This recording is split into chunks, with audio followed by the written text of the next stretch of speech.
No identity no vote যে মমতাদি যুব কংগ্রেসের সভানেত্রী থাকাকালীন যে আওয়াজ তুলেছিলেন, সেখানে ওখানে আমি নিজে উপস্থিত ছিলাম। সেই স্টেজের কাছে আমি নিজে উপস্থিত ছিলাম, একটু ইমোশনাল হয়ে গেছিলাম আমি বক্তব্য রাখি, কারণ আমার চোখে দেখা জ্যোতিবাবু ভয় পেয়ে গেছিলেন রাইটাসে বসে। তিনি তখন অর্ডার দিয়েছিলেন যে গুলি চালাও, কিন্তু শান্তিপূর্ণভাবে কিন্তু সেখানে আমাদের সভা চলছিল। সভাটা চলতেও দেয়নি। তার মধ্যেই দেখি যে ফাটফাট করে আওয়াজ হচ্ছে, তা আমরা বুঝতে পারিনি প্রথমে।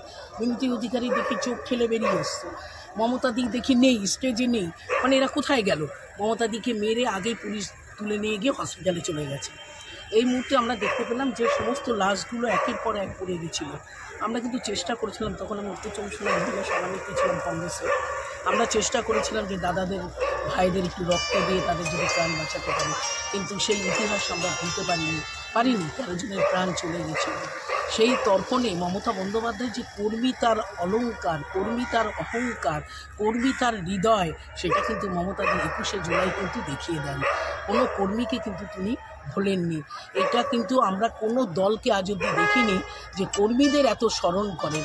সেই জন্য তাই 21শে জুলাই মমতা বন্দ্যোপাধ্যায় কর্মীদের শ্রদ্ধা জানায়, এবং যারা নিহত হয়েছেন তাদেরকেও অনেক শ্রদ্ধা জানায়, এবং তার পরিবারকে সেখানে উপস্থিত করান।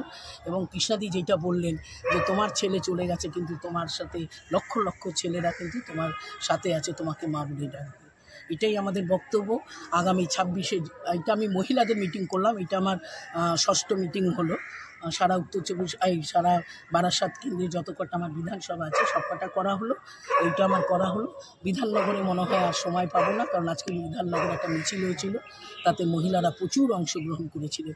মহিলারা প্রচুর অংশগ্রহণ করছেন, এবং আপনারা জানেন যে মমতা বন্দ্যোপাধ্যায় একমাত্র 50-50-50-র উপরে মহিলাদের টিকিট দেন। তাই তো আমরা কর্পোরেশন বলুন, বিধানসভা বলুন, সব জায়গায় মহিলারাই বেশি এগিয়ে আসছেন, এবং জিতেও আসছেন মহিলারা। তা মহিলারা আগামী দিন অনেক এগিয়ে আসবেন। 2026-এ মমতা বন্দ্যোপাধ্যায়ের হাতকে আরও শক্তিশালী করবেন। এই বক্তব্য রেখে